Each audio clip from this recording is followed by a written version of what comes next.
Hallo und herzlich willkommen zurück zu einer weiteren Episode vom Unsafe Release, eurem Schweizer F1 Podcast mit euren Hosts, dem Castle und dem Juice. Ja, heute reden wir über das Rennen in Saudi-Arabien. Da ist ja relativ viel passiert im Qualifying sowie auch im Rennen dann.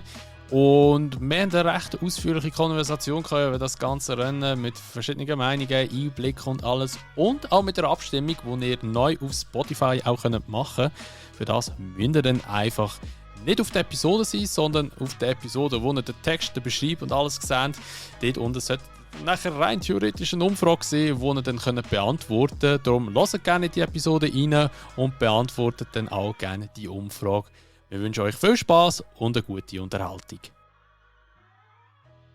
So, also wir starten die heutige Episode einmal mit dem Qualifying von Saudi-Arabien. Und zwar ist dort im Q2 schon ein rechter Schock passiert, kann man sagen. Auch sicher für alle Red Bull-Fans oder für alle Max Verstappen-Fans. Und zwar hat es dem während der Fahrt eine Kurbelwelle wahrscheinlich oder der Antriebsstrang auch irgendetwas dort hat es geputzt. Ich glaube, es war die Kurbelwelle, bin mir nicht ganz sicher. Drivetrain. Drivetrain. Jetzt bin ich selber gerade verwirrt. Was ist es? Also der Fahrerzug. Nein, also, genau, der Fahrerzug. Ich habe gemeint, es ist Kurbelwelle gewesen, also der Antriebsstrang. Aber ich habe mich auch täuschen. Aber anyway, er hat nicht mehr das Maximal aus dem Auto rausholen, wie man gesehen hat, weil er ist dann einfach zurückgeschlichen. Und als er dann nachher in der Box war und dann nachher ist, glaube ich, etwa so 5 Minuten auf der Uhr gewesen. Also es hätte eigentlich, wenn es jetzt so softwaretechnisch etwas war, hat es locker gelangt, um das Reset und wieder rauszufahren. Aber als man sieht, er steigt aus, hat man gewusst, okay, es ist vorbei. In der Wiederholung hat man dann aber auch gehört, dass es nicht etwas softwaretechnisch ist, weil es hat ja dann schon recht geschossen. Also es hat so richtig gerostet. Seine Antriebswelle hat schon komisch gedünkt.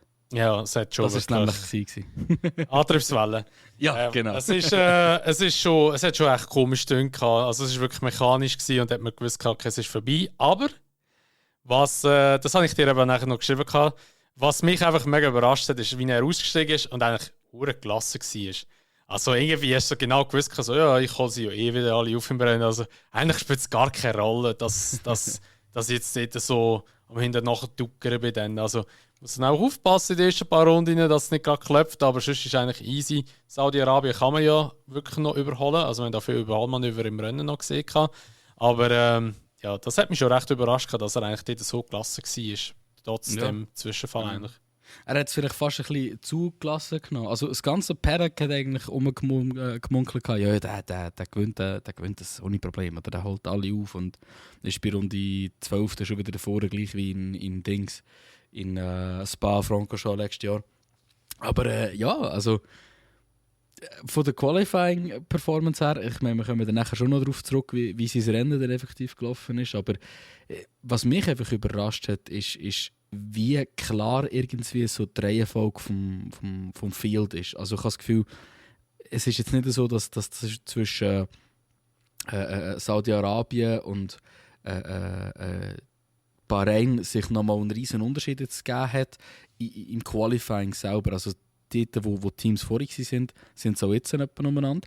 Aber die Fahrer, habe ich das Gefühl, haben sich extrem etabliert und zeigt, wer sie sind, was sie können. Vor allem Checo Perez mit seiner ersten Q3-Runde einfach die schnellste Zeit rausgehauen hat. Und ich bin überzeugt, hat er dort nicht, was ist, glaube ich, letzte Corner oder etwas, wo er verkackt hat, ein bisschen Wheelspin hatte, der hätte locker noch wirklich eine viel schnellere Zeit rausholen können. Und wirklich muss ich sagen, Chapeau. Ja, also Perez, also ich denke, wenn jetzt zwar der Verstappen ins Q3 gekommen wäre, wäre er wahrscheinlich auch wieder abgezogen worden von ihm. Bin ich mir aber nicht mal so sicher. Ich habe das Gefühl, das ist viel näher beieinander, die beiden. Wirklich viel näher. Ja gut, das ist halt immer schwierig, gell? Es sind halt immer so die Was-wäre-wenn-Fragen. Aber weißt, ich habe einfach immer das Gefühl, also das ist jetzt wirklich nicht gegen Perez, aber ich habe manchmal das Gefühl, bei Red Bull hockt dort irgendwie so der Christian Horner oder der Helmut Marko von seiner Konsole dort oder vom Monitor und hat so eine Leistungsregel, wo dann einfach beim Perez mal leicht nach links übergeschoben wird, dass weniger Leistung durchkommt und beim Verstappen geht dann mehr nach rechts, dass ein bisschen mehr Leistung draufkommt. Also so kommt es dann eigentlich immer, weil wenn die ja wirklich beide das gleiche Auto haben, ist ja der Verstappen gleich immer ein Ticken schneller. Gut, dass das Auto auf den Verstappen abgestimmt worden ist oder auf den Verstappen gebaut wurde, ist das ja mittlerweile kein Geheimnis mehr. Das ist einfach so. Aber mich dünkt es einfach teilweise, ja, also der Perez, du merkst halt gleich, obwohl das es nie sagen, er ist halt schon einfach nur die zweite Kraft eigentlich. Er ist halt der Bottas, einfach für Red Bull. Ja, gewissermaßen. Aber ich habe das Gefühl, der Perez hätte jetzt in dieser Zeit schon mehr können, im Max die Stirn bieten, wie es ein Bottas im Hamilton hat. Nein, mehr nicht unbedingt. Es ist etwa ausgeglichen, aber es könnte schon sein, dass sie so bei der Pitwall bei Max so ein Häschen haben und beim Checo so eine Schildkröte zum draufdrücken beim Rasenmäher. So. Ja, wahrscheinlich schon. Könnte ich mir schon gut vorstellen. Wäre aber definitiv ein Häschen wahrscheinlich aktiviert gehört, während dem Qualifying ist der Leclerc noch gewesen. Der Charles Leclerc ist einfach auf P2 gefahren, ist Zettel eigentlich langsamer gewesen, glaube ich, im Q3. Es war schon 2 Zettel langsamer gewesen. Ja, nicht mal, ein bisschen weniger. Aber meine Ferrari ist so hinten nachher eigentlich, was so Pace anbelangt, also vom Rennpace. Ich kann dir sagen, vor allem im Rennen ist aber Qualifying-mäßig, also auf eine Runde können es Red Bull schon angreifen, aber bringt dir auch nicht viel, weil dort holst du nicht ausser der guten Startposition eigentlich. Also schlussendlich werden im Rennen Punkte verteilt und nicht im Qualifying. Könnte aber sicher spannend werden dann bei den Sprintrennen, weil vielleicht wäre es dort dann auch ein bisschen, wie soll ich sagen, ein bisschen konkurrenzfähiger als jetzt so in einem normalen Rennen. Aber das werden wir dann sehen, was ist. Das Sprintrennen ist in Australien, glaube ich, oder? Kann das sein? Ist das möglich? Oh, frag mich doch nicht so etwas. Ich weiß es ehrlich gesagt gar nicht, aber ich habe es gemeint. Es war Australien gewesen. Warte, ich schaue mal schnell. Nein, Australien ist es nicht. Ist es Baku echt? Baku ist es. Ist es, ja. Baku ist es, das weiss ich. Genau, Baku ist es. Das ist eine hure Freihabe. Ja, ich weiss nicht. Also, weißt, das Ding ist einfach, was mich bei Ferrari halt einfach ein bisschen stresst, ist, dass einfach sie sagen, ja, Saudi-Arabien wird uns viel besser liegen und wir werden viel schneller sein. Und danach kriechen sie einfach irgendwo zuhinterst hinten rum. Und also die Qualifying-Pace, die mag zwar vielleicht gut gewesen sein, aber wir wissen ja alle, wie Qualifying halt ist. Oder? Da willst du so schnell sein, wie es geht. Du schaust noch mal so ein bisschen aufpimpen, auch dort, wo du kannst. Dass du so schnell bist wie möglich. Und der passt halt vielleicht über ein Lap. Und ich bin auch überzeugt, über ein Lap ist der Leclerc einer der schnellsten Fahrer, ohne Diskussion. Aber wie du halt schon gesagt hast, das Qualifying bringt keine Punkte rein, oder? Ja, mich hat es einfach nur überrascht, weil eben Ferrari eigentlich, ja, also ich hätte jetzt Ferrari hinter Essen angesetzt, aber Stroll ist jetzt auch nicht an das hergekommen, wie jetzt, was der Nando rausgehauen hat.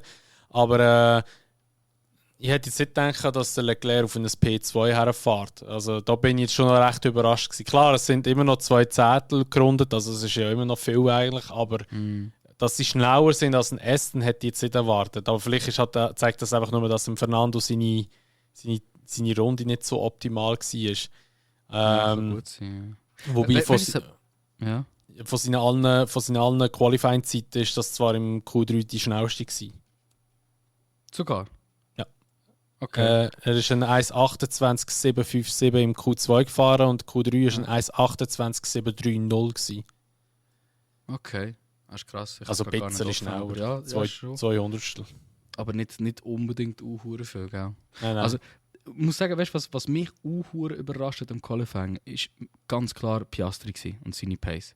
Also, ich finde generell, das ganze Wochenende über hat er... ich wollte jetzt nicht sagen, der Norris in Grund um den Boden gefahren, sondern eher sogar der Ricciardo in Grund um den Boden gefahren, obwohl der nicht mal mitfährt. Also, sorry, aber wenn ein Rookie reinkommt und im zweiten Rennen sich so etabliert, also das war gewaltig gewesen und also, er hat wirklich in mir gerade einen neuen Fan eigentlich gewonnen. Also ich bin mega, mega gespannt, was er sonst noch liefern kann. Ich kann ihn schon zu Formel 2 Zeiten eigentlich hoch preisen, aber ich habe nie so den Hype eigentlich verspürt, wie so die anderen, ich sage, auch das ganze Paddock eigentlich die ganze Zeit von ihm schwärmt.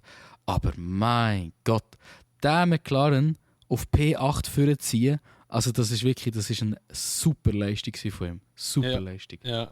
Also ich muss auch sagen, der Oscar Pastry. Daniel Avocado und nachher Mr. Pastry. Ich weiß nicht, ob ihr das Video gesehen habt, aber das Video hat mich so abgeholt, weil «Hey look, it's Oscar Pastry!»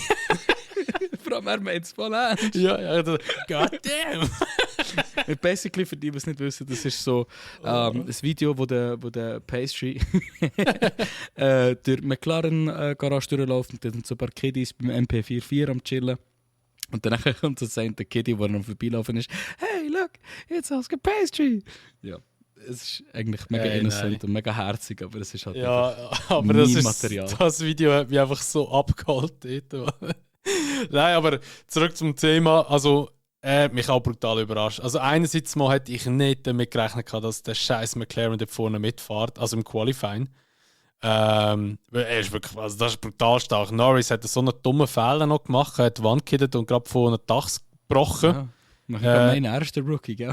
Ja, wirklich. Und ist mit dem auf P19 dann gestartet.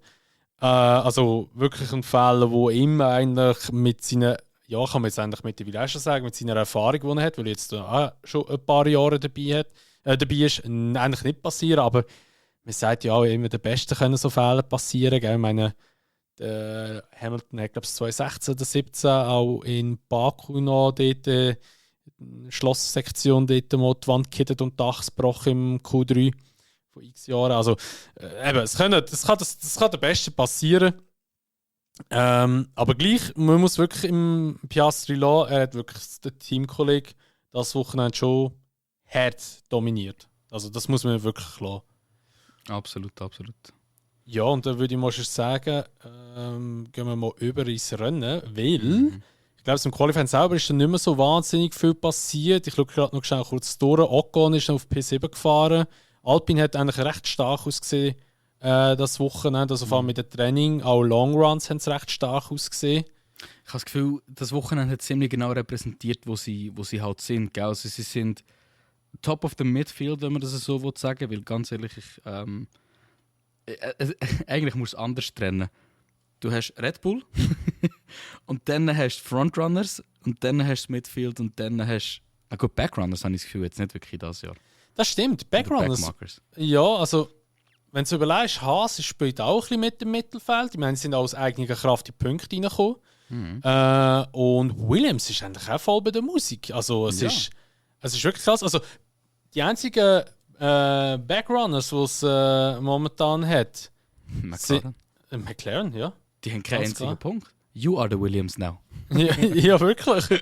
So wirklich ja, so die Laternen weitergeben. Also das ist wirklich krass. Aber eben, ja, wenn wir gerade zum Rennen übergehen, also ich meine eben, wir können gerade mit dem McLaren weitermachen. Wirklich eigentlich dann trotzdem sehr, sehr positiven und erfreulichen Qualifying vom Piastri oder vom Piastri besser gesagt, ist das Rennen leider dann voll in die Hose gegangen. Also die sind einfach nur hintergereicht worden. Beide McLaren, also der Norris hat schlussendlich nur durch DNFs profitiert und der Bottas hat einfach halt sehr, sehr ein verkorktes Rennwochenende gehabt. Ja, der hat ja, glaube ich, so irgendetwas mit dem Auto gehabt. Ich weiß nicht genau, ob man überhaupt weiss, was es war. Aber das war ja nachher irgendwie 38 Sekunden hinter allen umeinander am Gurken gewesen. Ich schaue gerade mal schnell kurz selber nachher, was das ist. Aber es ist, also das ganze Wochenende haben die ein Problem gehabt. Ist ja so. Bei McLaren ist halt wirklich... Die haben mir fast ein bisschen leid getan, oder? Sie haben schon nicht ein schnelles Auto. Nachher, ich weiß nicht, ob der Onboard vom Piastri gesehen ist, aber man hat einfach gemerkt, dass er ist vorsichtig gefahren, fast zu vorsichtig eben. So, dass der Alpine, der neben ihm war, halt die Opportunität hat nutzen, oder? Und an ihm vorbei kurzerhand mal den Frontflügel an den Arsch gefahren, wo nachher, das ist so unglücklich. Du siehst, wie das Teil von seinem Flügel über alles drüber hinwegfliegt und genau auf dem Lando im Norris im Frontflügel wieder drauf landet und den Norris den Flügel auch noch kaputt macht. Und ich meine, nach Lab 1 kannst du nicht beide mit einem Flick und Double stacken. Du verlierst so viel Zeit. Also ich habe mich richtig scheiße gefühlt. Und dann einfach zuzuschauen. Hat mir richtig, richtig leid da, die beiden. Ja. Ja. Hast du Ja, etwas gefunden? Ich bin gerade am Schauen noch. Ich habe jetzt auf der Sauber selber auf dieser Webseite, die haben früher immer so Berichte aufgeladen, aber das haben sie jetzt anscheinend da so nicht mehr. Jetzt bin ich gerade mal schnell kurz schauen, ob ich da noch irgendetwas anderes finde, aber es ist schon noch echt schwierig gerade. Also ich finde es da gerade auf Anhieb nichts, was jetzt hätte können das Problem sein. Also es war auch das ganze Wochenende gewesen, und es war irgendwie ein Fehler gewesen, den sie einfach nicht in den Griff bekommen. Vielleicht war es auch einfach ein falsches Setup gewesen. Ich meine, auch Hamilton hat gesagt nach dem Rennen, er glaubt, dass Pace nicht rum war, weil es ein falsches Setup drauf war. Oder sie sich das falsche Setup eingeladen haben. Ist halt immer schwierig zu sagen im Nachhinein, wo genau der Haken war. Nein, ich finde es wirklich nicht. Wirklich nicht. Diffusorschaden, Bottas ohne Grip. Ja, jetzt habe ich es gerade gefunden. Ah, okay. Ja, das erklärt einiges. Vor allem auf dieser Strecke, gell? Da willst du nicht, da willst du nicht keine Grip haben. Vor allem nicht Heck. Ja, das ist echt unangenehm, ja. Denkst, wenn wir schon gerade so ein bisschen bei der Rookie sind mit dem Pastry, für dich Rookie von dem Race, von dem Rennen, wer hat am besten gefahren? Also vom Rennen her gesehen, oder vielleicht das ganze Wochenende, das spielt keine Rolle. Das ganze Wochenende? Das ganze Wochenende würde ich wahrscheinlich schon auf den Piastri gehen, weil der hat mich schon recht beeindruckt. Aber das Rennen an sich ist der Sargent auch wieder rausgestochen. Mhm. Ja, finde ich auch. Ich finde, er sticht vor allem auch so durch eine extrem, ich sage, erwachsene Art eigentlich raus. Oder? Wenn du vergleichst, wie ein Yuki vor 2 Jahren reingekommen ist, merkst du halt richtig, dass noch so ein bisschen ein Hitzkopf etc. Also, man merkt es ja jetzt noch bei ihm. Aber ich habe das Gefühl, der Sargent ist extrem erwachsen. Auch wenn es Qualifying, dort hat er 2, 3 blöde Fehler eigentlich gemacht, aber das Rennen hat er sich irgendwie durchgeschlagen. Ich meine, er hat jetzt, was ist es gewesen? Doch P16 vor dem Lando Norris und dem Valtteri Bottas. Klar, die haben Probleme gehabt, aber die haben ja nachher gegen Ende dort wirklich ein Rennen gehabt und der Norris hat wirklich lang die letzten paar Runden hinter sich können behalten. Und das ist halt doch, ich sage, sehr eine erwachsene Leistung von ihm, definitiv.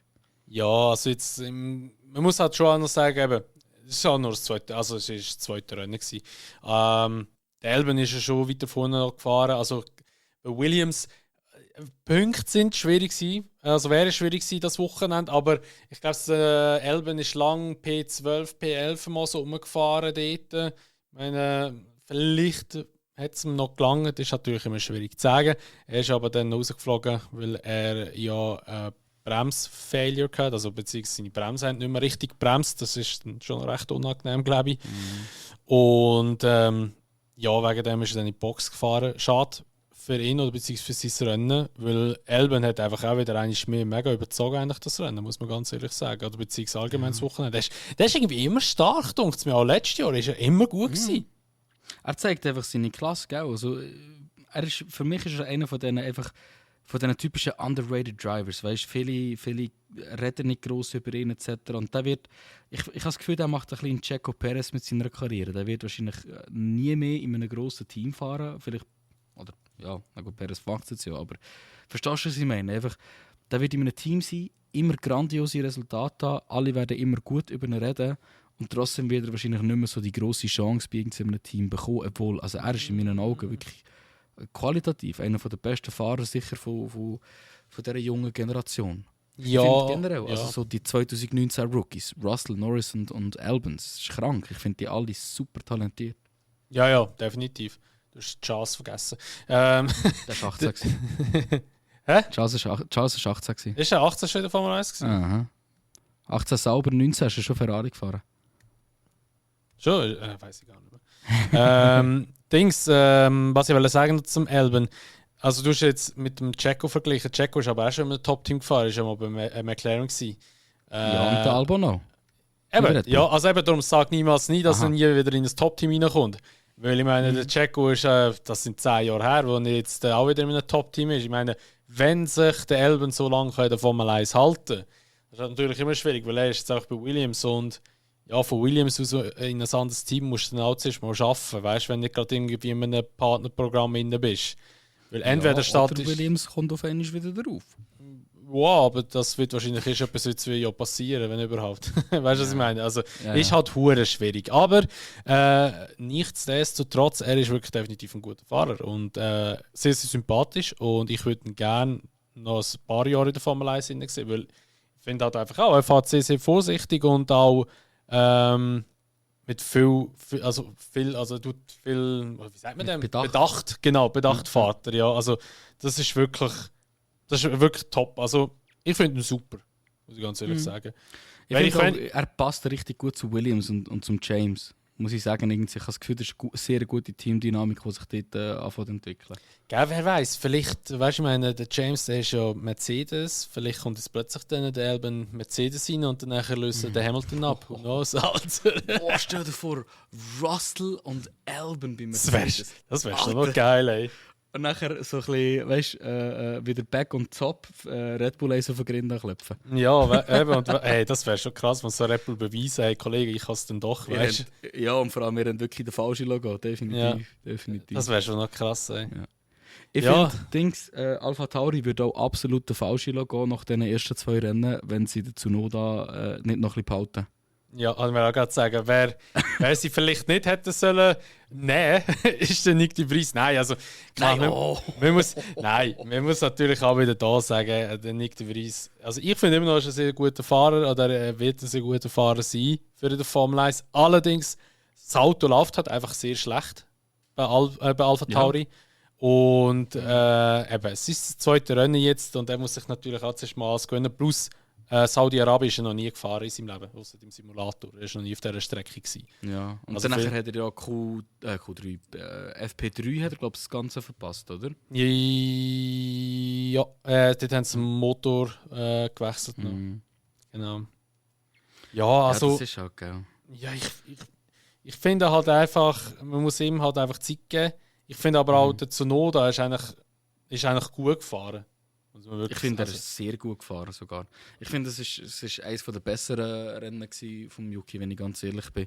Also vor allem auch der Fight, wo sie sind ja da das noch nicht aufgeladen auf YouTube, der Fight zwischen Kevin und dem Yuki. Und für mich ist jetzt schon klar, dass wir in den Highlight Reels ein paar Mal drin sind, respektive also die ja immer so gegen Ende Jahr die besten 10 oder 20 Battles noch drin. Das wird safe schon da drin sein. Es ist extrem stark gewesen. Und das hat mich so happy gemacht. Ich meine, bei Drive to Survive hat man ja gesehen, wie der Kevin den Mick mega in Schutz genommen hat und Günther die ganze Zeit gesagt hat, er hat mega Pace und er ist gut, er ist stark. Und das Gleiche hat er irgendwie beim Yuki gemacht bei der Pressekonferenz, respektive bei den Interviews am Ende des Rennens, hat er mega, mega gelobt und gesagt, er hat mega gut verteidigt, hat gesagt, Auto genau dort hin, dass er nachher nicht mehr so gute Windwiderstand hat. Also es ist wirklich mega herzlich gefunden, wie er so über Yuki geredet hat eigentlich. Und ja, also zu Recht auch, wirklich zu Recht. Ja, und ich glaube es auch, wenn wir schon beim Magnussen sind, ich glaube es halt wirklich auch, dass er gar nicht so, wie soll ich sagen, er ist schon in der Formel 1 zum Fahren und zum Punkt holen und wahrscheinlich wirklich zum Team supporten. Aber ich glaube, er hat so wie, also ich sage schon, wenn er aufs Podium fahren oder um einen Sieg fahren, das sagt er sicher nicht nein. Aber mit irgendwie bei ihm ist es so, er fährt einfach, weil es ihm Spass macht. Und er genießt einfach so ein bisschen mehr die Zeit. Ich glaube, also die Jahr Auszeit, die er jetzt so hatte, wegen dem Nikita, der gekommen ist, ich glaube, das hat ihm sehr gut getan. Er ist jetzt halt wirklich viel ein gelassener Mensch. Also er kommt auch eben so über. Absolut. Ich habe das Gefühl, das kannst du eben auch über den Hulk irgendwo durch sagen. Ich meine, der Hulk ist schon immer, ich sage ziemlich ein relaxter Typ gewesen. Aber die beiden, ich habe das Gefühl, die sind wirklich, wie du sagst, die sind da zum Spass haben. Und vor allem beim Kevin habe ich das Gefühl, wenn er sich so wohl fühlt, wie er sich jetzt gerade fühlt, ist er ein unglaublich guter Fahrer.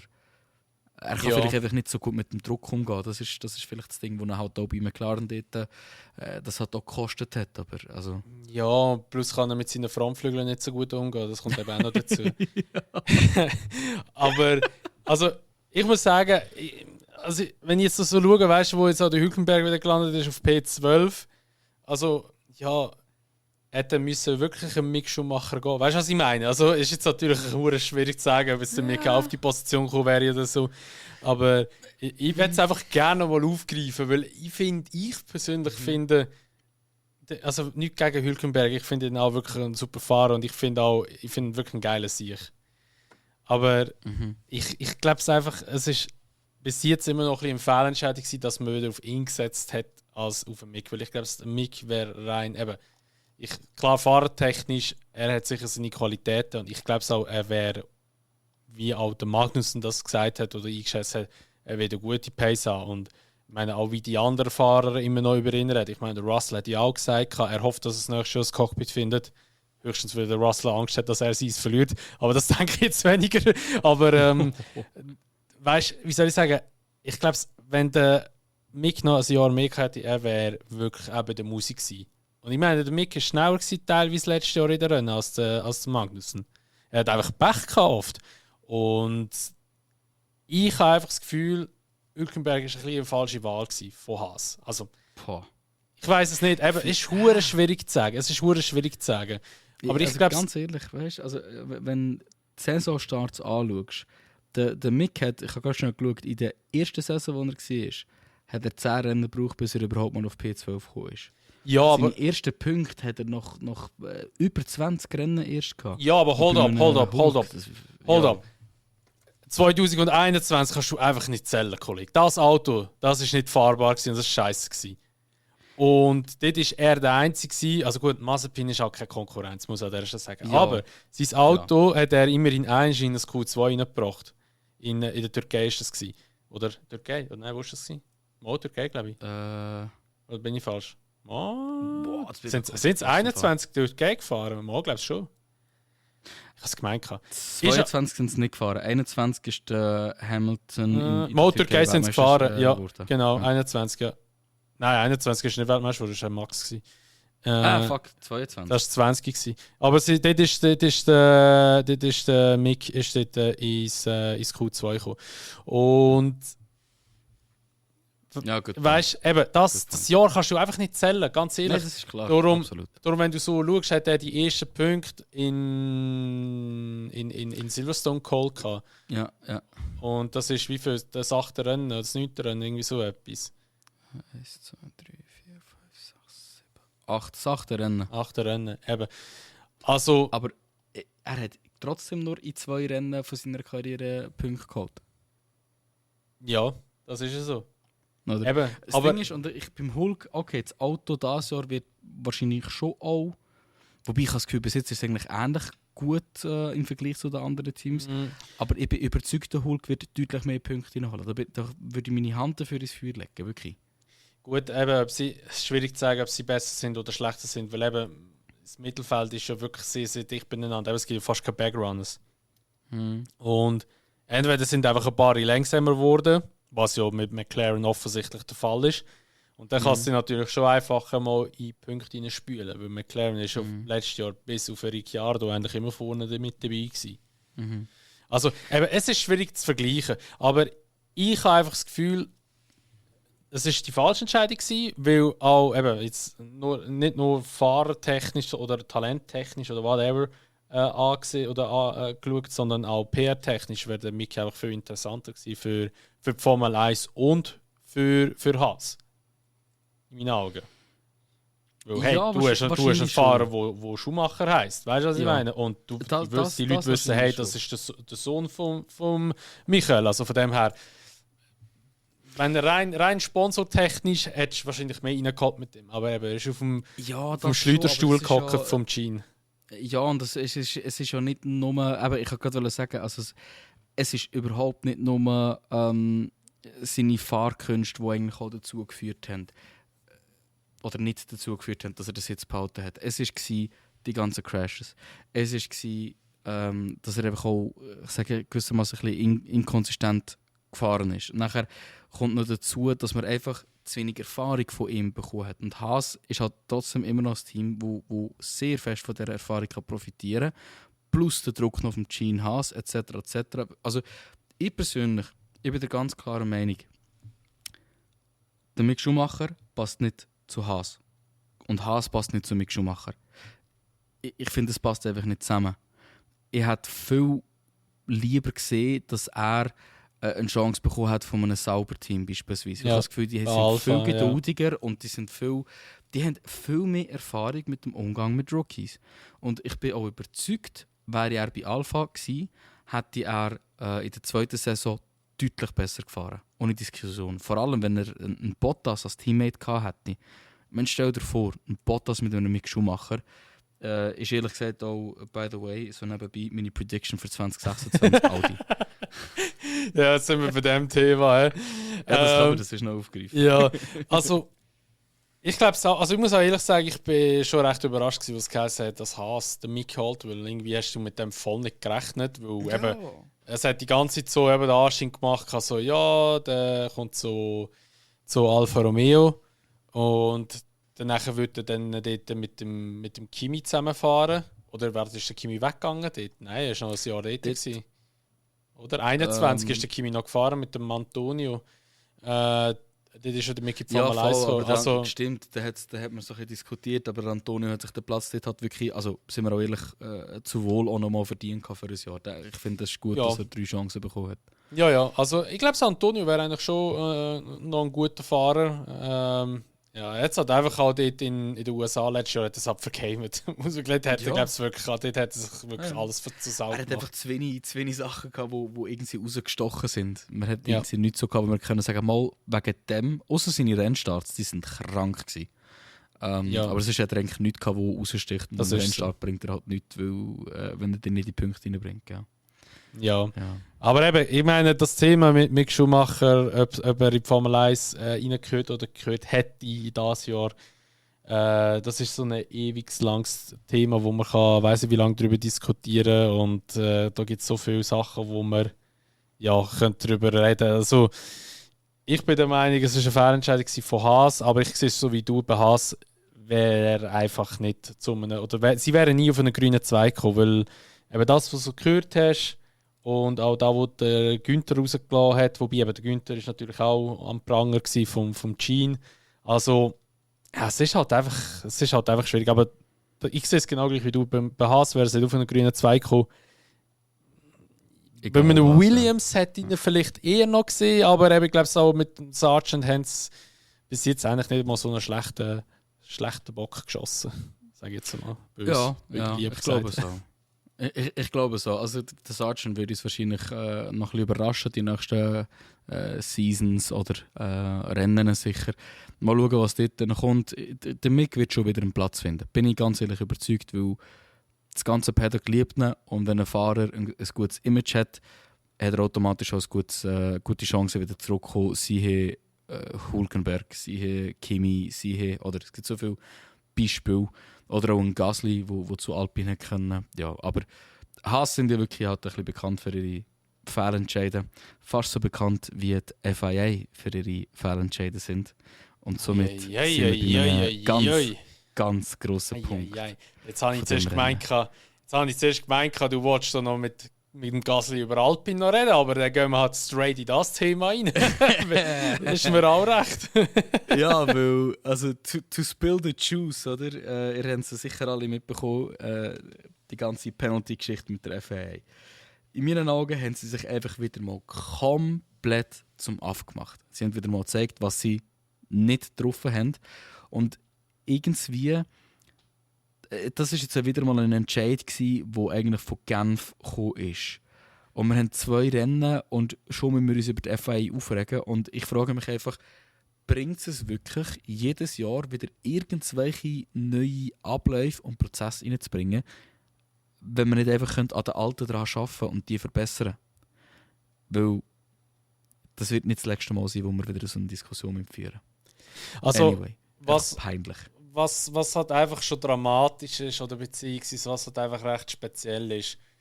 Der Logan Sargent ist auch nicht zu 100% richtig in der Startbox drin. Er ist nicht bestraft worden. Der Alonso haben es voll verwirrt. Gut, Alonso muss man aber sagen, ist gravierend neben der Box das gestanden. Das war übertrieben.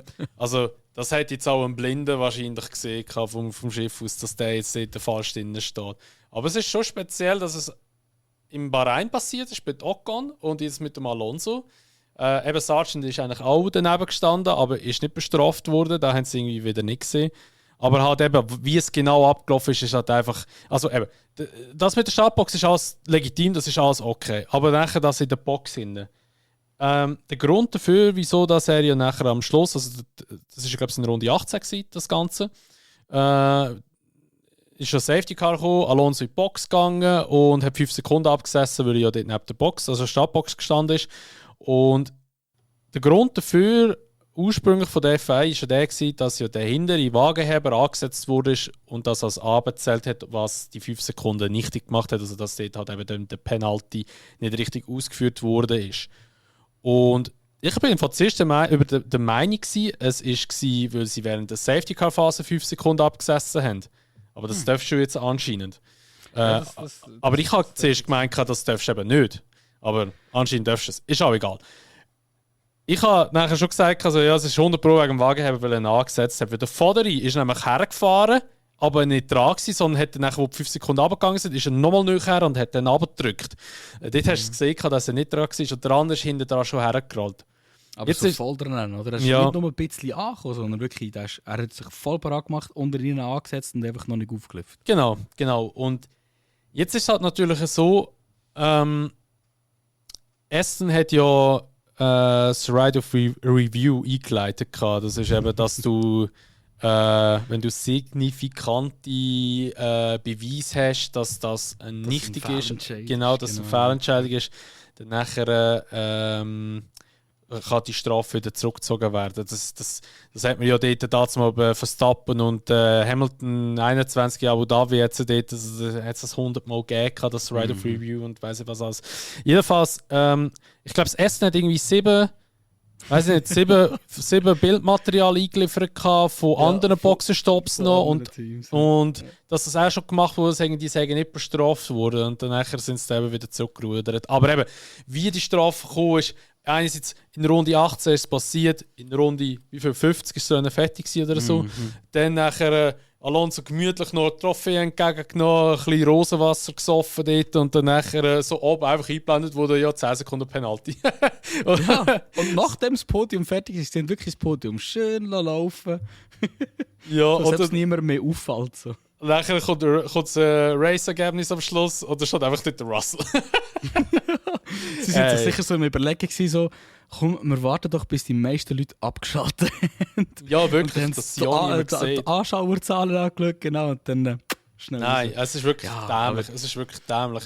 Es ist dämlich, aber ich finde es ein richtiger Boss-Ass-Move von Aston Martin. Einfach schnell Bildmaterial von anderen Teams holen.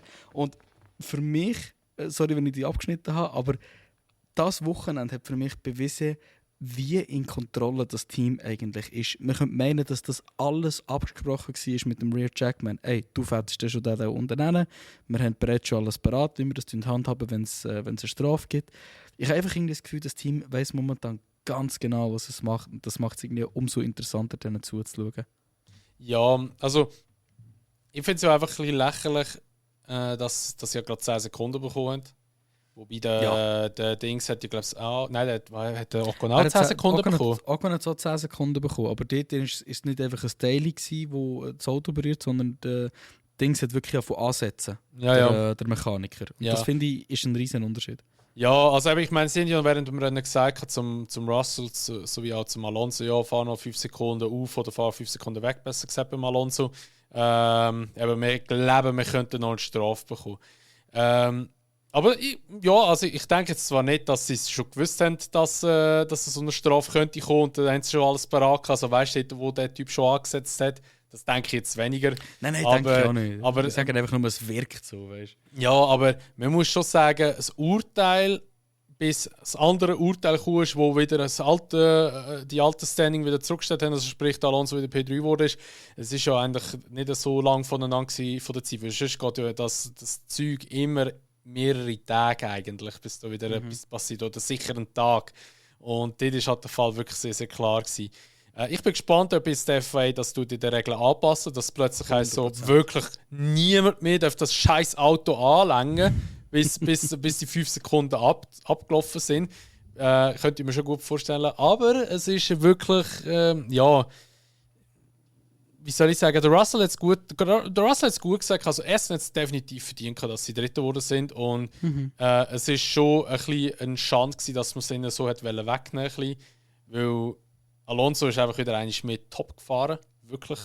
Es ist unglaublich, der Typ 41 und fährt einfach wie ein 18-Jähriger, also ja gut, wie ein 20-Jähriger, der schon 2 Jahre Formel 1 Erfahrung hat. Also das ist unglaublich, also wirklich wie ein junger Verstappen fährt. Und wenn der, glaubt man, wenn der das gleiche Auto hätte wie der Verstappen, der würde den so hart voneinander nehmen.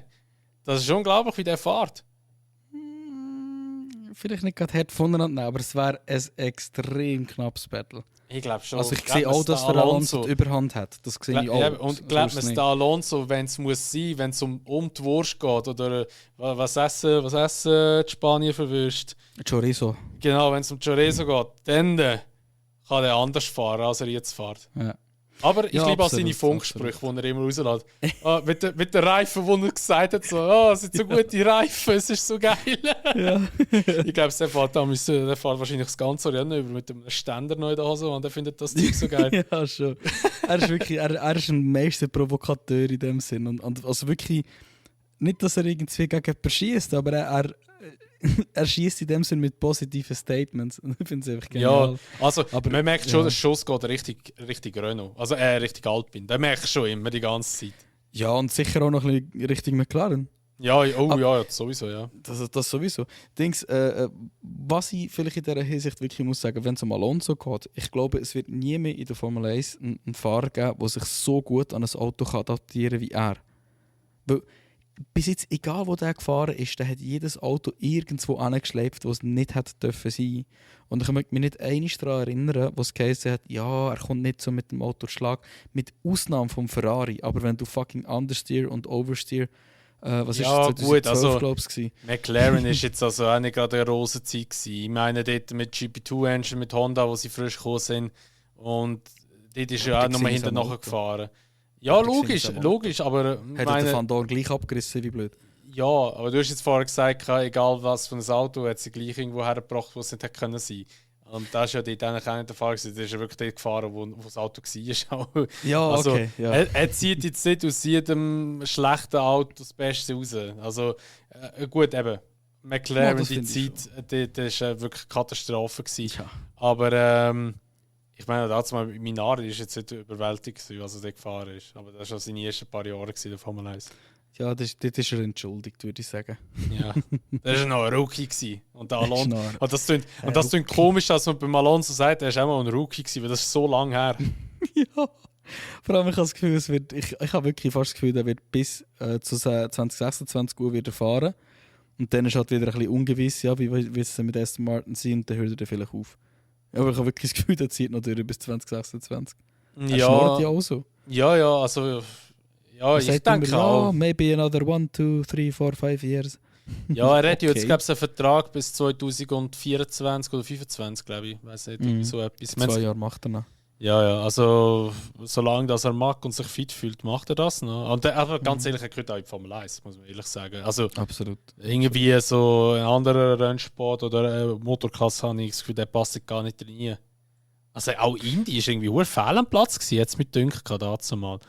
Ja, ich weiß nicht, also ich finde, also ich stimme dir nicht ganz zu, weil ich finde in der WEC-Serie, also World Endurance Championship, dort passt er hure gut rein. Ich meine, der sicher hat 2-mal Le Mans gewonnen und ist genau 2-mal gefahren. Ja, aber ich meine Le Mans oder so, das fahren noch viele Leute einfach so nebenbei mal ein. Ja. Weißt du, was ich meine? Auch der Hülkenberg hat das gemacht, er hat noch nie gewonnen, aber Le Mans hat er gewonnen. Also... Ja, und es gibt auch viele Formel E-Fahrer. Der Lotterer hat es gewonnen. Alte Formel 1-Fahrer, der Buemi hat auch schon gewonnen, x-mal. Der Buemi hat gewonnen. Der hure Japaner, wer war es? Der Sato, echt? Oder so. Nein, nicht Miyazaki. Fucking hell. Ich weiß es ja, nicht. Egal. Ich weiß es. Aber, aber wir meinen den gleich. Wir meinen den gleich, ja. Genau, richtig. Was ich unbedingt noch schnell anhauen will, ist in meinen Augen der unglaublich geile, ja, man kann ein Battle sagen, zwischen Perez und Verstappen. Oder das Stirnmessen von diesen beiden. Also vor allem, dass der Perez ich weiss noch, wo er hat ja fast er hat einen Pitstop draussen gehabt zum Verstappen. Da dachte ich, okay, Verstappen wird gut fahren und wahrscheinlich in den letzten paar Runden ihn auffallen und überholen. Danach ist der Safety Car gekommen und ich bin so da gehockt und wirklich, ich liebe Perez. Er ist momentan einer meiner Lieblingsfahrer vom Grid. Und in meinem Kopf habe ich so gedacht, okay, gut, das Rennen ist vorbei. Der Verstappen holt ihn gerade nach dem Safety Car Restart, wird es etwa 3-4 Runden gehen und danach ist er erst. Nicht nur hat er eine gute Gap rausgefahren, weil der Verstappen nicht den Alonso überholen konnte, er hat die Gap über den Rest des Rennens behalten. Und ich kaufe Max nicht ab, dass es war, weil sein Auto auf einmal schlecht wurde oder irgendetwas. Ich glaube, er hat es wirklich nicht fertig gebracht, noch viel näher an ihn hinzukommen. Weil der Perez, der Reifenflüsterer, hat, glaube ich, gegen Ende Rennen richtig gute Reifen noch gehabt und hat sich auch die Fastest Lap gönnen. Und da sind wir beim Drama angelangt. Fastest Lap. Ich glaube, das ist... wie soll ich das sagen? Nach Brasilien hat es einen wunderschönen Funkspruch von Perez gegeben. It just shows who he really is. Also es zeigt einfach, wer er wirklich ist. Und das Wochenende irgendwie ist es einfach wieder der Fall gewesen. Ja, also, wie soll ich sagen? Ich stimme nicht ganz zu. Also der Verstappen hätte safe schneller fahren können. Auf der Telemetrie, beziehungsweise sie blenden ja immer ein, weißt, wie sie auch Gas und Bremsen tun. Klar, das stimmt nicht zu 100% ein, aber du hast recht stark gemerkt, dass der Verstappen relativ viel Lift and Coast macht. Also heisst, vor der Kurve relativ früh vom Gas geht, auf die Kurve zurollen und erst dann bremsen. Für die, die nicht wissen, was das ist. Und das hat er relativ stark gemacht. Und ist aber immer so in dem Gap von, wie viel ist der Gap gewesen? 5 Sekunden, also manchmal 4, manchmal 6. Und erst in der zweitletzten Runde hat er Auftrag gehabt. Und wieso hat er es gemacht? Weil er nämlich gewusst hat, ja, in der letzten Runde, wenn ich es dort mache, wenn der andere über den Zielstrich fährt, kann er es nicht mehr rausholen. Darum mache ich es erst dann. Weil wenn er natürlich schon ein paar Runden vorher aufgetragen hätte das der Perez mitbekommen, dass er die Fastlap gemacht hätte und dann wäre er auch noch mal auf eine schnelle Runde gegangen. Darum hat er sich gar nicht auf das eingelassen. Gehe ich davon aus, das ist meine Theorie. Und der Verstappen hat ja am Schluss richtig aufgetreten und ist ja dann hat ja noch mal 1,2 Sekunden auf den Perez aufgeschlossen gehabt. Also klar, der Perez ist in den letzten paar Runden wahrscheinlich nicht mehr optimale Pace gefahren und er hat ja noch einen Funk bekommen, fahren 1,37 und Dings hat ja einen 1,36,5 als Pace. Also, weißt du, der Verstappen soll aufschliessen und trust me, wenn die nicht beieinander gewesen wären innerhalb von einer Sekunde, dann wäre wieder der Helmut Marko gekommen oder der Christian Horner mit dem Hebeli und hätte das andere wieder mal ein bisschen links übergetan und der andere ein bisschen mehr nach rechts übergetan. Also verstehe mich, der Verstappen ist einfach Fahrer 1 und ich finde es schade, weil ich glaube, auch der Perez wäre oder hätte WM-Potenzial, also vor allem mit dem Auto. Und ich würde es ihm gönnen, also wäre geil. Vor allem, stell dir vor, der wird so etwas von Brühl auf dem Podium haben, wenn der Weltmeistertitel wird holen. Aber Red Bull entscheidet einfach immer pro Dings. Ich meine, der Typ, das musst du dir einmal vorstellen, der Typ hat ja Mitsprache oder wie sagt man, der darf auch mal mitbestimmen, wer das zweite Cockpit fahren darf. Der Verstappen. Da musst du dir mal überlegen. Also der ist einfach ein Fahrer, der einfach einen langen Vertrag hat und einfach.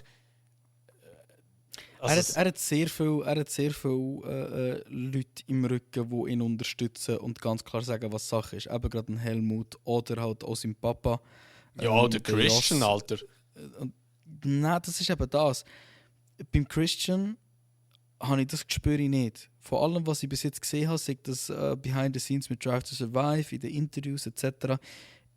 Ganz ehrlich, ich stimme dir in dem Punkt nicht ganz zu, dass es 100% ein Max Verstappen-Team ist. Ja, den haben wir jetzt gerade das richtige Beispiel für eine Umfrage. Weil es gibt nämlich auf Spotify eine neue Umfragefunktion.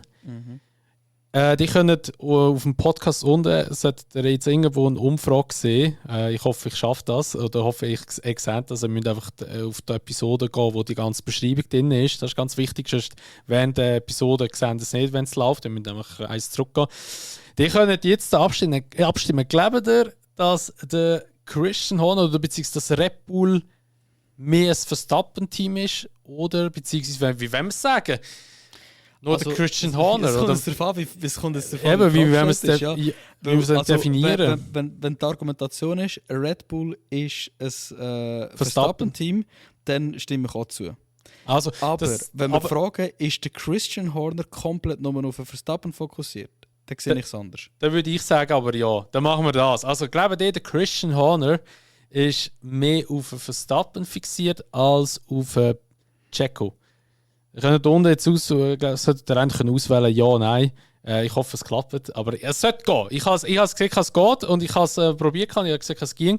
Darum schaut mal gerne rein und gerne eure Stimme abgeben. Das würde mich jetzt wundern, was ihr, die jetzt zulassen, behauptet. Ob das echt so ist oder nicht. Da sind wir mal gespannt. Ja. Also, aber ich glaube, es ist auch mehr ein bisschen Verstappen. Du glaubst eher, es ist nicht so. Also wahrscheinlich einfach neutral, halt so wie ein Teamchef eigentlich genau, sollte sein, gell? Lass mich kurz erklären. Ich sehe es so, genau, wie ein Teamchef eigentlich sollte sein. Was will ein Teamchef? Ein Teamchef will gewinnen. Hat der Christian Horner anderen Fahrern immer wieder Chancen gegeben? Daniel Kvyat, Gasly, Weber. Er hat den Weber auch fahren, gewinnen, fighten, oder? Und das sind so ein bisschen die Sachen, wo ich auch sehe. Ich glaube, für einen Horner ist das Wichtigste, dass er gewinnen kann.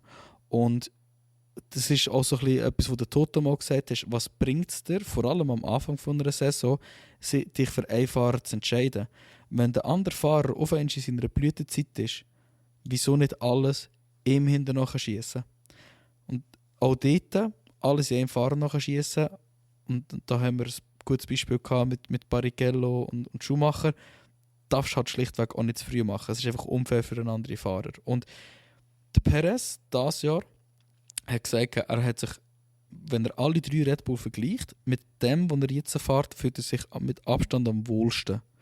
Und wenn er im Verstappen kann Stirn bieten und in der Mitte der Season immer noch gleich auf ist mit dem, ähnliche Punkte hat etc. und vielleicht ein paar DNFs, wo die beiden nur unterscheiden, kann ich mir fast nicht vorstellen, dass der Christian Horner immer noch Team Orders macht. Ich glaube nämlich, vor allem mit dem Auto, das sie jetzt haben, werden sie in meinen Augen sowieso die Championship gewinnen, sind ziemlich safe drin. Wenn sie Constructors gewinnen und der Perez immer noch neu ist in meinen Augen vom Horner her möge der Bessere gewinnen. Und Constructors werden sie sowieso haben, weil ich habe das Gefühl, als Team schaffen sie aber schon gut. Gegeneinander. Ja. Finde ich, der Horner wird sie machen, der Rest von Red Bull vielleicht nicht unbedingt.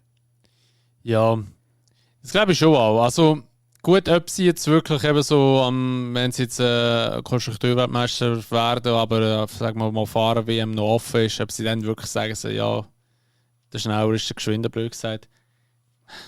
Das glaube ich nicht. Ich glaube, sie wird es auch mehr so für den Max, weißt, also pro Max sein, weil längerer Vertrag, blöd gesagt, ein bisschen besseres Werbegesicht, irgendwo durch, keine Ahnung wo, aber egal. Doch, mit den Holländern. Ja. Aber also, Perez ist schon krank. Ja, mit Mexikanern sind auch recht wild. Also von dem her, ja, ist schwierig zu sagen. Ist wirklich sehr, sehr schwer zu sagen, aber mir ist gerade in den Sinn gekommen, die Fahrerpaarung Verstappen und Perez ist einfach die längste seit Verstappen und Ricciardo. Und das war 2018 die letzte. Also es ist eigentlich schon noch krass, wie lange die voneinander waren, also wie lange das einfach nie gestummen hat. Also meine Gasly und dann nachher der Albon noch und hey, das ist schon krass. Weißt du, es ist mir auch aufgefallen und das finde ich sehr krank. Der Perez ist sehr nüchtern, der dritterfolgreichste Fahrer für Red Bull zu werden. Das ist eigentlich schon krass. Wie viele Wins hat der Weber gehabt? Das weiß ich nicht. Nicht so viel. Also mit Red Bull, so muss ich sagen. Ja. Weil der Daniel hat ja 7 Wins mit Red Bull. Ich glaube es. 7 Ja, Wins. er hat jetzt 8 Wins hat er gesamthaft, der Ricciardo, habe ich gemeint. Ja, dann wäre es 7 mit Red Bull, weil er nicht mit McLaren geholt. Mhm. Und ich glaube, er hat jetzt schon mehr Punkte als der Ricciardo. Oder er ist auch mal näher zu. Weil er fährt sehr konstant immer wieder 2. und 3. Plätze raus. Der Perez. Ich gucke gleich mal schnell, wie viele Okay. Wins der Herr hatte. Der Mark Webber hat 9 Wins. 9, okay. Ja, Ja, genau. dann gleich. Er ist trotzdem der 5. erfolgreichste Fahrer für Red Bull und braucht wirklich nicht mehr viel, dass er der 3. erfolgreichste Fahrer für Red Bull könnte werden. Ja, ist eigentlich schon noch ich finde krass. Ich finde immer noch eine der besten Fahrerentscheide, wo sie im letzten Jahrzehnt gegeben hat, Perez zu Red Bull. Jetzt haben wir schon gemeint, Ricciardo zu McLaren. Nein. Ricciardo zu Renault, Bro. Leben. Ja gut, aber dort war noch eigentlich okay gewesen. Weißt du, was ich meine? Nein, hör auf. Mal die zweite Saison war gut gewesen. Die war okay gewesen. Ja, aber es ist gleich der Move, der seine Karriere kaputt Ja, gemacht hat. logisch. Hätte er nicht einfach Der machen. Der hätte gescheiter gewartet, grössere Schnorren bei Ferrari und Mercedes gehabt und wäre dann dort dabei gewesen. Ja. Glaube ich auch. Wenn wir schon von Mercedes haben, No witz. du hast jetzt doch über dein Lieblingsbusen-Team reden. Jetzt rede ich über ein Team, wo ich mich ein bisschen dafür interessiere. Ich will es schlecht halten. Es wird auch immer böse Zungen behaupten, wenn ich sage Mercedes-Fan, das stimmt gar nicht. Böse Zunge behauptet. Ich fahre BMW, also im Privat. privaten Leben. Was soll ich Mercedes-Fan sein? Also bitte, ey, da geht der hin und vorne nicht auf. Weißt du, was ich meine? Ja, zudem trinkst du ja hure gerne Red Bull. Also, ist ja Das klar, stimmt dass du wirklich. kein Ich trinke, Mercedes-Fan kannst sein. also ich trinke wirklich kein Red Bull. Also, ja, Red Aber Bull, schickt ihm nichts, der wird schon gesponsert. so ein Scheisssack, schön wär's. Also, jetzt Mercedes. Was ich vielleicht einfach nur kurz sagen zu Mercedes, weil ich verfolge hure gerne das, was so der Toto labert und so. Ich finde, der Toto finde ich im Fall irgendwie über die letzten paar Jahre rein, finde ich den so einen spannenden Charakter. Irgendwie. Der ist einfach seit 21 ist der mir so sympathisch, oder wahrscheinlich, weil er jetzt auf den Tisch geklopft hat oder mit dem Michael so diskutiert hat. Aber jedenfalls, er hat dann noch gesagt, also nach dem Rennen, dass sich ja, also sie haben ja schon angekündigt, das Auto wird sich ändern. Sie werden ja das Auto, so wie sie es jetzt haben, nicht mehr weiterentwickeln. Sie werden komplett in eine andere Richtung gehen. Und sie haben jetzt wirklich angekündigt, wenn es geht, in Australien schon ein bisschen etwas zu ändern und spätestens Baku soll man das Auto nicht mehr erkennen. Also es wird nicht mehr der gleiche Mercedes sein wie vorher. Und das ist dann schon eine recht krasse Aussage, weil ich gehe davon aus, er hat auch gesagt, ihm ist scheißegal, wenn das Auto aussieht wie ein Red Bull. Er will einfach, wieder gewinnen und er will einfach vorne mitfahren. Das war seine Aussage gewesen. Und wenn das einer sagt, das ist schon recht verzweifelt, was das anbelangt. Vor allem, wenn es der Toto sagt. Ja. Also, das habe ich schon recht krass gefunden. Und ich finde es eben recht speziell.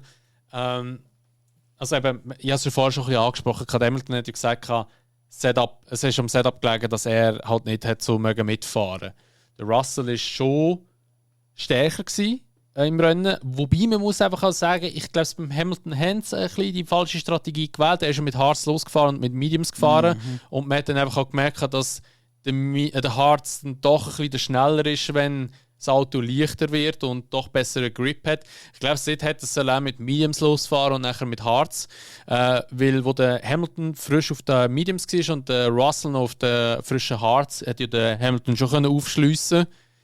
Und dann hat aber ja der Russell auch gesagt, also, ja, er will eigentlich nicht vorbeilassen. Also, Das habe ich so geil gefunden. also jetzt übersetzt, er hat es nicht so gesagt, aber er hat es so gemeint, kann man wirklich so sagen. Aber man hat dann nachher schon gemerkt, dass der Russell auch wieder weggefahren ist, weil einfach halt dem Hamilton seine Reifen dann schon wieder aufgegeben haben. Und ich finde, dort haben sie ein bisschen eine falsche Strategie gewählt. Ich bin aber wirklich gespannt, was eben so der Toto angekündigt hat.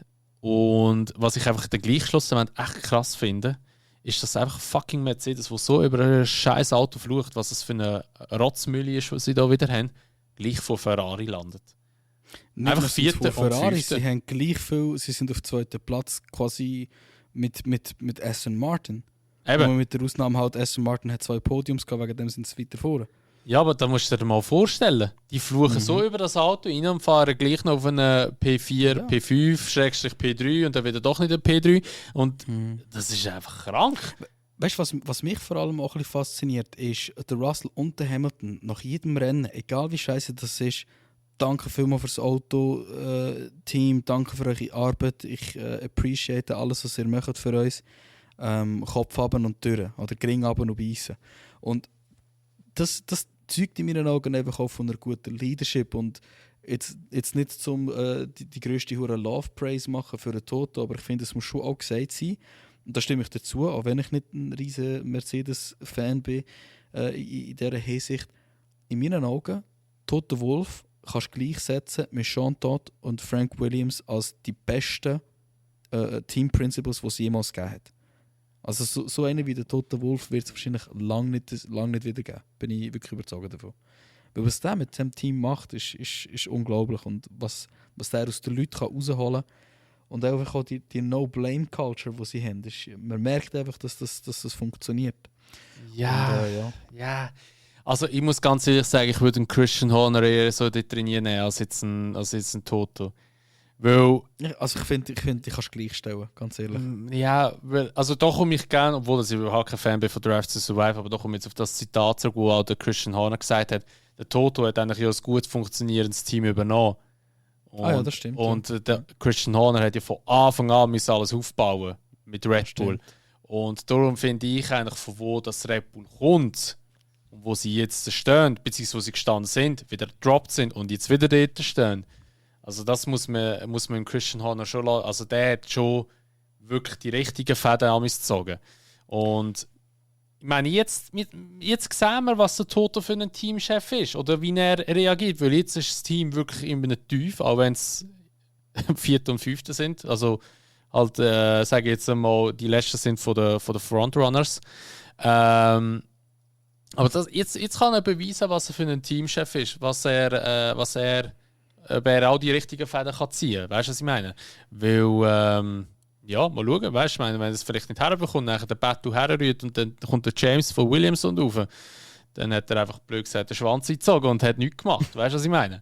Also eben ich finde den Toto wirklich ein super Mensch und ich finde ihn mega sympathisch und eben seit etwa 21 ist er mir eben extrem sympathisch geworden. Auch das ganze Mercedes-Team ist mir sehr sympathisch. Da schaue ich es wieder voll neutral an und da muss ich auch ganz ehrlich sagen, da finde ich jetzt einen Christian Horner halt einfach als Teamchef ist momentan, glaube ich, er ist der beste Teamchef momentan im ganzen Formel 1 Paddock, würde ich sagen. Liegt 2023, haben es alle zusammen gehört. Kasel ist insgeheim ein Red Bull-Fan. Genau. Nein, Spaß beiseite. Ich glaube, Mercedes ist momentan halt einfach in einer schwierigen Phase. Es sind extrem viele personelle Wechsel gehabt. Mega viele Leute sind zu Aston Martin gegangen. Der James Vowles geht weg zu Williams. Bottas ist nicht mehr rum, etc. Also es sind die letzten 2 Jahre extrem viele Veränderungen einfach auch passiert innerhalb von dem Team. Ja, und jetzt gut. liegt am Toto eigentlich, wie du sagst, das Level können beizubehalten. Gut, dass der Bottas weggegangen ist, sind sie jetzt selber geschuld. Also, ich glaube, der Bottas hätte schon gerne bei Mercedes bleiben, aber ich meine, sie haben halt einfach mal einen den Russell aufnehmen, weil sonst wäre ihnen der ab. Also muss man auch ganz ehrlich sagen, sonst wäre der plötzlich mal bei Red Bull gelandet oder so.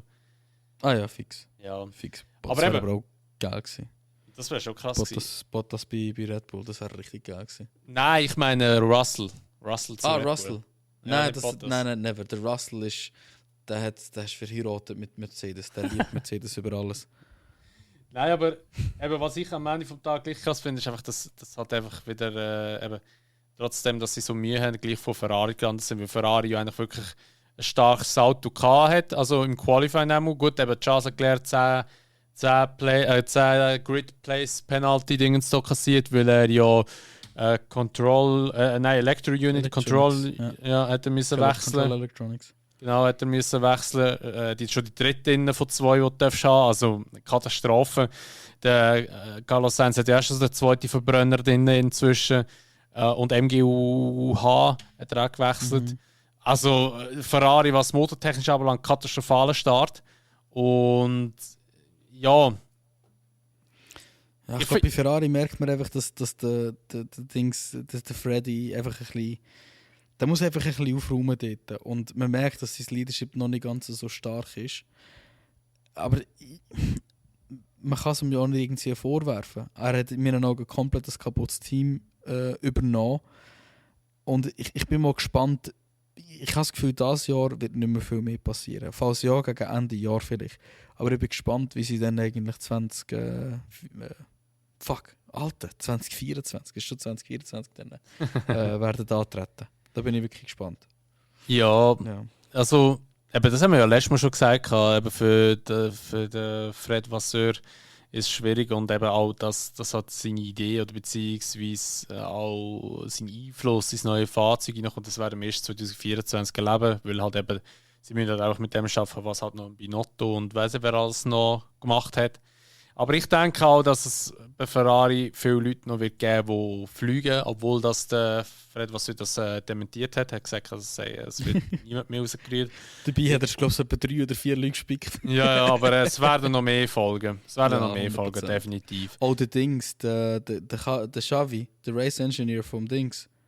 Ja, der hat langsam das Zeitliche gesegnet. Ja, also wirklich, das ist auch wieder so eine Katastrophe mit der Safety Car Linie. Mhm. Er hat es mir einfach gesagt, nachdem der Ding schon aus den Pits raus ist und der noch nicht mal ansatzweise schon längstens über die Safety-Car-Linie gefahren ist. Wie zum Fick ist das möglich? Du kannst mir jetzt nicht sagen, dass es ein Teamfehler ist, sorry. Nein, der hat geschlafen. Der hat geschlafen, 100 Pro. Wirklich. Also ich weiß nicht, was der gemacht hat. Wahrscheinlich und das ist ja nicht das erste Mal. Nein, keine Ahnung, was er wahrscheinlich irgendwo ein Ferrari-Emblem ein bisschen poliert hat oder so. Ich weiß nicht, was der gemacht hat. Also bärenweich. Nein, und dort tut mir einfach der Leclerc so leid, weil teilweise kann der einfach nichts dafür, dass er so kassiert. Aber das Schlimme ist eben... mal davon. Ich habe das Gefühl, der lässt irgendwann Ferrari hinter sich, seine Träume. Ja, eben. Ich habe gesagt, der hat so Mercedes, das wäre noch krass. Plötzlich, wenn der Hamilton geht, Russell und Leclerc, Mercedes. Alter. Das wäre schon krass. Oder Aston Martin. Oder Aston Martin, ja, wer weiß. Ja, es ist einfach, Ferrari ist einfach momentan... Es ist einfach eine bittere Pille dort. Und es ist irgendwie so, ich weiß nicht, seit Ari Vabene weg ist, es einfach ein Fluch auf Ferrari. Nein, es ist ja vorher gewesen. Es ist schon beim. Wie hat der andere nur, glaube ich, geheissen? Vor Mario, der nur ein Jahr dort war. Ja, keine Ahnung. Ja, das war auch ein Schlauch. Es ist einfach irgendwie, sie können sich nicht retten. Ich glaube, es ist intern irgendwie so ein verrotteter Kern oder so wahrscheinlich. Weil einfach irgendetwas läuft maßlos falsch bei diesem Team. Komplett. Es wird irgendwie in der Hierarchiestufe drin eingepflanzt sein. Ich habe manchmal einfach halt so ein das Gefühl, sie hängen so halt richtig so noch in der Vergangenheit. Weißt so, sie sind so richtig. Also zurückbleiben ist vielleicht das falsche Wort, weil sonst wäre es ja nicht in der modernen Formel 1. Aber eben, sie hängen am Alten. Ja, eben, weißt du, statt einfach einmal, klar, es war eine geile Zeit gewesen, aber man muss halt einfach irgendwo durch sagen, so, ja, aber ihr müsst vorher schauen und ihr müsst halt mal einfach etwas dass es mal in der Zukunft klappt. Weil sonst siehst du einfach halt immer blöd gesagt, rot. Ja. Oh Gott. Ja, sorry für das Wortspiel, aber was willst du anders sagen? Also, ist es so, weißt du, was ich meine, oder? Ja, aber ja, mal schauen, wie es sich entwickelt. Ich weiß nicht, was sie noch für Updates geplant haben bei Ferrari, weil die erzählen halt eben noch relativ viel, wenn der Tag lang ist. Aber ja, wir werden das sehen in den nächsten paar Rennen. Vielleicht sind sie plötzlich mal von einem etwas langsameren Kurs oder beziehungsweise ich meine, Bahrain ist ja auch ein recht diffiger Track, Saudi-Arabien sowieso. Und vielleicht liegt ihnen jetzt ein Australien, wobei Australien ist auch relativ schnell geworden inzwischen, ist ja nicht mehr so eine langsame Strecke. Ja, jetzt sowieso. Und jetzt hat es ja, glaube ich, nochmal die DRS-Zone verlängert oder etwas. Ja, es gibt jetzt 4. Also die DRS-Zone, die das letztes Jahr aufs zweite Training oder aufs dritte Training rausgenommen haben, die ist jetzt definitiv drin. Schau, also ich bin sicher extrem gespannt auf die nächsten 2 Rennen, weil ich habe das Gefühl, nach Australien haben wir 3 ganz verschiedene Strecken gesehen, die uns ein gutes Indiz sehen, wo die Teams effektiv über das ganze Jahr durch könnten stehen. Und danach wird alles wieder auf den Kopf drüber geworfen, wenn wir in Aserbaidschan ankommen und all die Upgrades kommen. Mercedes, ich spreche auch vor allem McLaren an. McLaren wird ab Aserbaidschan ihr eigentliches oder das Konzept, das sie eigentlich hatten für das Jahr, auch nicht ist. Weil jetzt haben sie einfach noch so eine Zwischenlösung, jetzt ein Upgrade eigentlich vom vorherigen Autos gehabt, weil sie sind nicht fertig geworden mit dem eigentlichen 2023 Auto. Und ich bin da mal sehr gespannt, wie all die Autos werden aussehen und vor allem mal fahren. Also für mich die nächsten 2 Rennen. Oder Aserbaidschan ist schon direkt nach Melbourne. Stimmt das? Nein. Es wäre eben dort zwischen ihnen noch China gewesen, dort ist 3 Wochen Pause drin. Eben, dann umso spannender. Weil in diesen 3 Wochen werden sie keinen Development-Stopp haben. Das heisst, die können sich voll darauf fokussieren. Ja, also ich bin sehr, sehr gespannt auf die nächsten 2 Rennen. Ja, also jetzt Australien ist am 31.03. bis 2.04. und dann Aserbaidschan ist Ende im Monat am 28.04. dann wieder. Boah, da bin ich voll am Zügeln. Ja, siehst du. Ja, ich bin auch gespannt. Eben, wie gesagt, ich denke auch, darum hat. Also, es ist ja nicht nur Mercedes, wo ja Updates angekündigt hat. Also, grosse Updates für auf Baku sind auch fast alle Teams eigentlich, kann man sagen. Bis halt Red Bull und. Ich weiß nicht, der Besten auch schon etwas angekündigt hat. Ist halt jedes Jahr ein bisschen so. Ja, aber es wird wirklich spannend werden, was da kommt. Vielleicht, wer weiß, vielleicht ist es Mid-Season einig und nachher ist dann plötzlich, keine Ahnung, zum Beispiel ein Alpine, wo wir noch nicht drüber geredet haben, plötzlich zu vorne mitfahren. Also gut, Alpine müssen wir nicht gross ansprechen. Ich meine, die sind wirklich stark gewesen am Wochenende. Ich glaube, Alpine ist immer so ein Thema, wo wir zwar ansprechen im Podcast, aber nie gross oder ausführlich darüber reden, weil es halt einfach nie gross oder etwas Ausführliches darüber reden gibt. Also, Ausser Piastri-Saga. ja, außer das. Ja, stimmt das schon. Ja, aber Piastri-Gate. aber es ist eigentlich so renntechnisch oder so, es ist eigentlich relativ unspektakulär. Gut, letzte Woche mit dem, oder vorletzte Woche mit dem Ocon ist schon noch speziell gewesen. Das Jahr, sage ich schon. Das Wochenende, letztes Wochenende hat er es besser herbekommen mit dem Fahren oder mit aus der Startbox rausfahren. Gasly hat sich eigentlich mittlerweile auch gut etabliert, sage ich jetzt einmal, im Team. Also er ist jetzt wieder in die Punkte gefahren. Und ich glaube, in ein paar Rennen könnte er richtig happy werden in diesem Team. Also er passt gut ins Alpine-Team rein, muss man wirklich sagen. Ja. Für mich ist es auch mittlerweile so, es ist nicht so ungewohnt, dass er, also ich habe jetzt so, es ist das Gefühl, es ist ungewohnt, dass er jetzt bei Alpine fährt, muss ich ehrlich sagen. Ich finde es eigentlich völlig okay. Und Ich finde auch, also er gehört irgendwie zu dem Team. ja, voll. Das passt richtig. Haben wir letzten Podcast oder ist es einfach nebenzu mal gewesen, wo wir darüber geredet haben, wegen Laurent und seiner Meinung zum Ocon?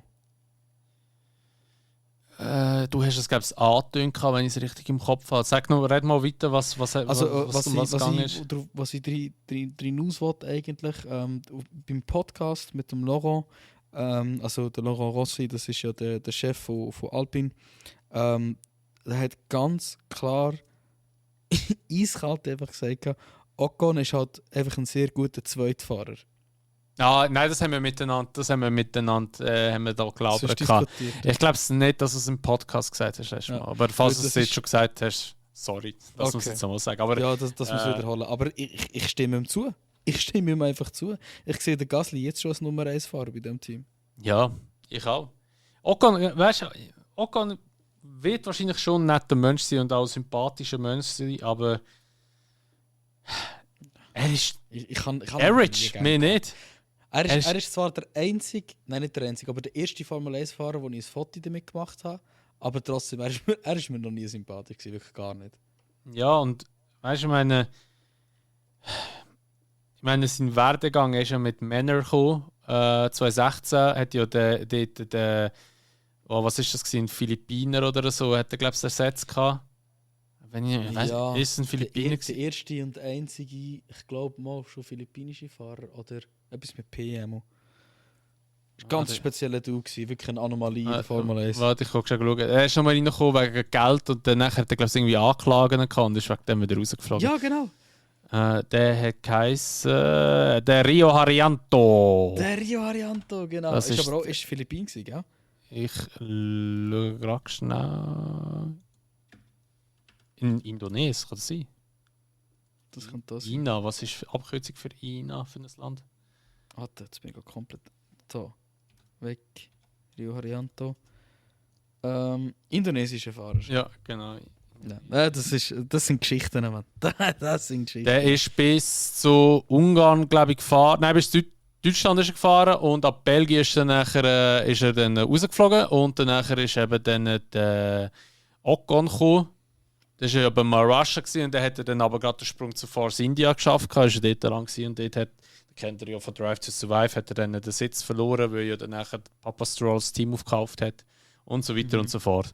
Ja, ich glaube es auch, also Ocon eben, ich finde ihn jetzt nicht so wahnsinnig sympathisch. Ich denke, er ist einfach so ein Durchschnittsfahrer, er ist nicht gut und nicht schlecht. Aber ja, mehr auch nicht. Also mehr kann ich auch nicht über ihn sagen, muss ich ganz ehrlich sagen. Es ist wirklich so. Er ist einfach irgendwie und er hat sich seinen Platz in der Formel 1 schon verdient. Ist ein bisschen wie ein langgezogener Giovinazzi. Verstehst du, was ich meine? Also ja, von der voll. Karriere her. Ja, schon, ja. Er hat nichts, was er wirklich ausmacht, aber er ist schon genug gut, irgendwie, dass er Daseinsberechtigung eigentlich hat. Ja. Irgendwie kann ich, also so gleich wie beim Stroll. Beim Stroll, okay, klar, er hat das jetzt eigentlich nur noch, weil er überhaupt seinen Bär hat. Aber es ist ja nicht so, dass er auch schlecht fährt. Aber er fährt eigentlich auch nicht so gut, dass es so lange schon da sein sollte. Und ich habe das Gefühl, Mako, seine Zeit ist einfach langsam aber sicher gekommen.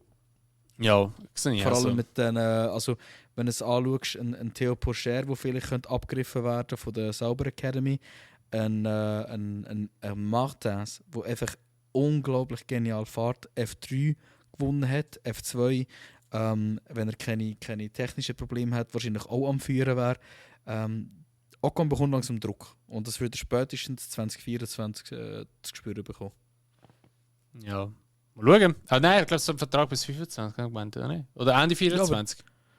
Da bin ich mir zwar nicht sicher, aber einen Weg wird der Druck kommen. Und ja, die Fragen werden aufkommen, hey, will man wirklich dann noch verlängern? Das sowieso. Ja, wir werden es sehen, was passiert. So vielleicht schon das Jahr in der Silly Season. Wer weiß, ich meine, Verträge, dass die können oder dass sie nicht eingehalten werden, haben wir ja bei Ricciardo und McLaren erlebt. Ich meine, es gibt auch immer wieder ein bisschen Spekulationen, oder das gibt es ja jedes Jahr. Ich meine, Hamilton, sein Vertrag läuft aus und er wird immer jedes Mal wird er dann wieder mit Ferrari in Verbindung gebracht. Wobei, das ist. Du entscheidest dich vom jetzigen Mercedes zum jetzigen Ferrari, Alter. Vom Regen in die Traufe. Ja, so sieht es aus. Ja, also da würde ich mal sagen, wäre es das gewesen mit dieser heutigen Episode vom Unsafe Release. Wir haben eigentlich noch ein bisschen andere Sachen geplant, die wir hätten ansprechen wollen, aber wir haben jetzt beide recht überrascht auf die Uhr geschaut und haben gesagt, jetzt sind wir auch schon wieder eine Stunde und fast 20 Minuten dran. Darum machen wir für heute Schluss und nachher hauen wir sicher mal noch ein paar andere Themen, die nicht nur um Rennen geht in der Formel 1, sondern auch ein bisschen Background-Story mal wieder raus, dann hoffentlich, weil zum Beispiel Red Bull mit Ford-Kooperation oder auch Porsche, wo komplett aus der Formel 1 jetzt rausgeht, beziehungsweise sie ist gar nicht drin gewesen, aber sie kommen jetzt nicht rein, so muss ich sagen. Es sind sicher auch noch ein paar spannende Themen, die wir noch ansprechen könnten. Darum sparen wir uns das auf für den nächsten Podcast oder für die nächste Episode. Aber wie gesagt, das soll es mal sein von dieser heutigen Episode. Wir hoffen natürlich wie immer, dass euch die Episode gefallen hat. Und dann würden wir uns dann einfach wieder in der nächsten Episode hören vom Unsafe Release.